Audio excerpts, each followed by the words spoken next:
Maxwell 2 is the oldest architecture still supported by Nvidia, with up-to-date drivers and support for most current APIs. And that's why some people, including myself, will tell you that the GTX 900 series is still clinging on to life in 2024. But is that actually true?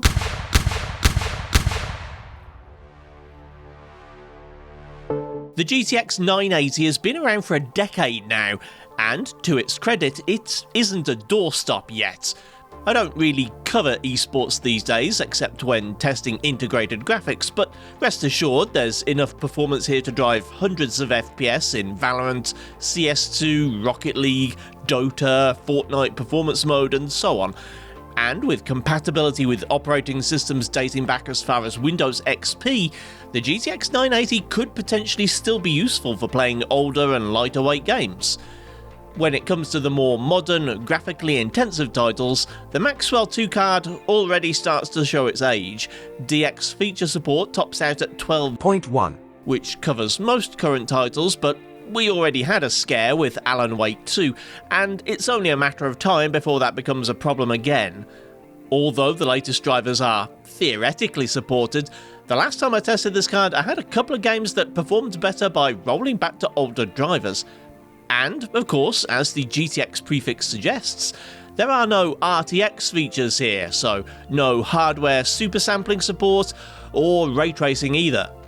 On the positive side, software upscaling like FSR and TSR will work just fine, and although I don't use it extensively in this video, FSR will often be the difference between a game being playable and not.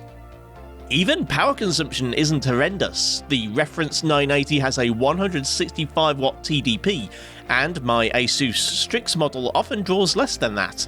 This isn't efficient by any stretch, but if you combine it with a modern CPU, you could probably get by on a good 400 to 500 watt power supply.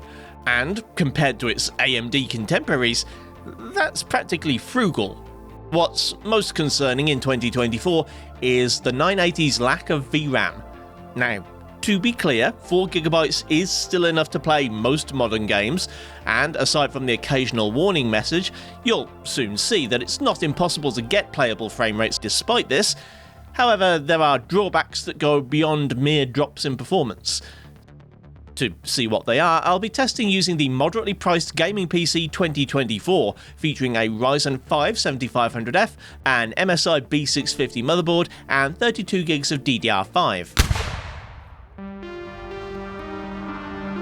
Due to its origins on the PS4, you'd be forgiven for thinking Ghost of Tsushima would be more sympathetic to older architectures. After all, last week I looked at the R9 390 from 2015 and it fared pretty well considering. The 980 unfortunately doesn't hold up quite so well. At the same 1080p resolution and medium preset, with textures left at medium to help keep within the memory limit, the GeForce is about 10 FPS slower than the Radeon, averaging 32 and with lows dropping below the 30 mark. Playable enough, sure, but the frame rate isn't the only issue. I don't know whether it's a driver problem or simply how the game handles the low VRAM, but it seems to have decided that Jin didn't really need his thighs after all. Performance-wise, it's a similar story in Horizon Forbidden West. At 1080 medium, the 980 can manage 33 FPS on average with lows of 27, which is about what you'd have expected to get playing the game on a PS4, only with probably better real-world resolution. The PS4 uses heavy upscaling and detail culling to reach that frame rate, whereas the 980 still looks sharp and detailed. Plus, this time, at least I didn't see any missing body parts.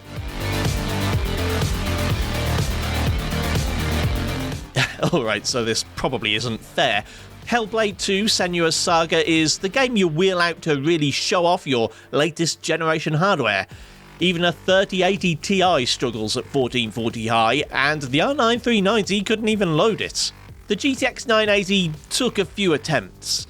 This game isn't known for its challenging gameplay, but getting it to the low preset was one of the most difficult gaming experiences of the year, and even then I had to completely bottom out the resolution and upscaling to get even close to 30 FPS. The results? Less Saga, more Sega Mega Drive. Speaking of sagas, Alan Wake 2 has a bit of a rough time on the 980 as well. Again, this is a game the R9 390 couldn't even handle without crashing, so this card at least deserves some credit. At 1080 low, it's only running at 21 FPS on average, but there's still some mileage in FSR. At the performance setting, the frame rate goes up to a pretty acceptable 31, and while the footage does look something like an ad for laser eye surgery, at least it's not as bad as Hellblade 2. One problem, however, and I should warn those of you who are sensitive to flashing images to look away for about the next 20 seconds, but at the very start of the game I was flashbanged by a weird glitch, and although it only happened at the start of the test, it did happen every time. I'm not 100% certain that it wouldn't happen later in the game either, so anyone prone to fits or seizures should probably steer clear. Modern game engines get around memory limitations by culling geometry.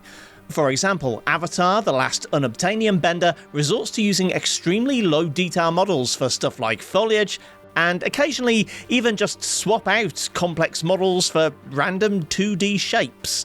The result is that Avatar can actually manage a fairly playable frame rate, but looks pretty bad.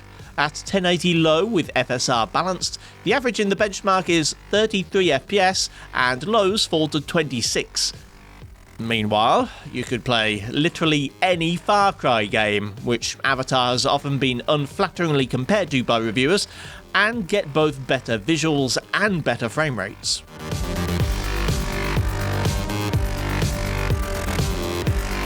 Although Ratchet and Clank is another game designed for current-gen consoles and modern PC hardware, I found it's not as bad as some of its contemporaries when it comes to running on older hardware. So long as you steer clear of the current FSR implementation, then it generally looks pretty excellent, even down to the medium quality presets. In fact, the 40 FPS average is a bit higher than the R9 390 managed at the same settings, and while the engine is swapping to low poly models a lot more than it would on something with more VRAM, it's doing so in a way that's harder to notice.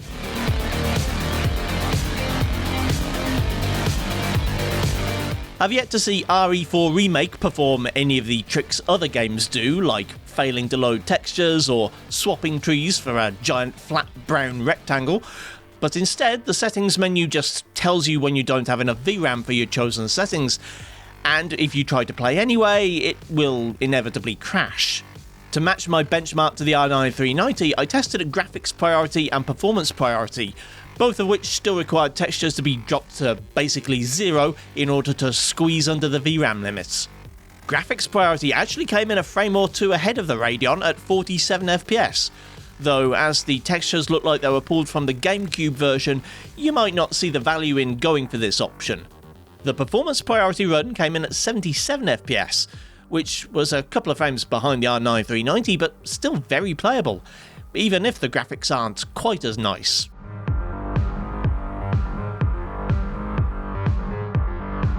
Well, you knew this one would be trouble. The Last of Us was my only L of the day, showing the same crash message every time, suggesting I boot the game in safe mode and then failing to load anyway.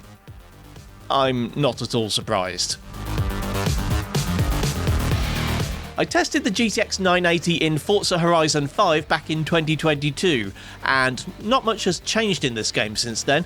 However, I wanted to get the 1993 Nissan GTR from the weekly event anyway, so while I was here, I thought I'd run the benchmark. At 1080 high with TAA enabled, the game averages 52 FPS. And while you'd be better off at medium, or at least turning off TAA, I didn't see any VRAM warnings at all during my half hour or so of gameplay. What's more interesting to me is that AMD's current integrated graphics, the Radeon 780M, can actually hit 60 FPS at these settings. And it's not the only instance of the iGPU defeating the old high-end graphics card either.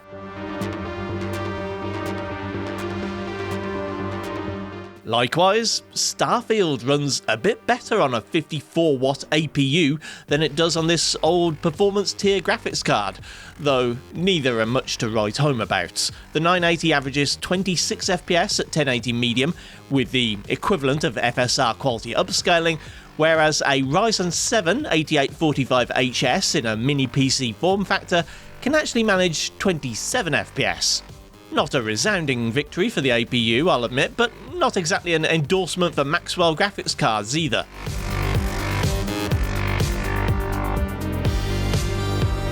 At one point, the GTX 970 was the minimum recommended GPU for Cyberpunk 2077. That's now changed to the 6GB GTX 1060, which implies that the game's now more VRAM intensive. However, I didn't see that in my testing. At 1080 medium, performance has dropped a fair amount. The 980 used to score about 38 FPS at these settings. These days, it's more like 33. Either way, I'd say this is a bit low for Cyberpunk, and unless you really want to wreck image quality with FSR, then you should probably give this one a miss. Finally, Call of Duty Warzone is an acceptably playable experience at 1080 basic. The average FPS of 72 is a couple of frames ahead of the R9 390, though the 1% lows are a couple of frames worse.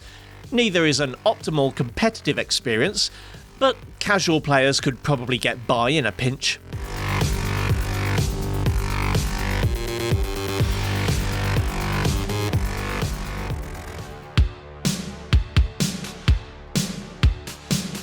The last time I looked at the GTX 980 was back in 2022, and that was a different time. The new market was a wasteland, and only a select few games had started to demand a lot more VRAM, so back then I felt comfortable recommending it, for the right price. In 2024, we're still lacking decent new graphics cards at the £100 price point, but the used market is looking far healthier, with cards in the GTX 10 series and the various Polaris, Vega and RDNA 1 GPUs from AMD, meaning there's plenty of good 6 and 8GB options out there for bargain hunters. Considering the asking prices on eBay, the GTX 980 just doesn't look like a good deal for today's games. Of course, when I say stuff like that, people often respond with something along the lines of, "So what? Modern games aren't worth it." Maybe none of the games I've benchmarked in this video appeal to you personally. Maybe you haven't enjoyed a new PC release since Doom Eternal, or RDR2, or The Witcher 3. In which case, thanks for watching this far into the video. I'm sure you hated every minute of it.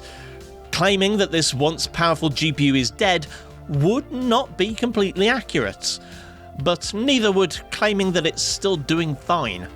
If you just read the FPS numbers, then sure, you can get playable experiences in most of these games, but it comes with a whole ton of caveats.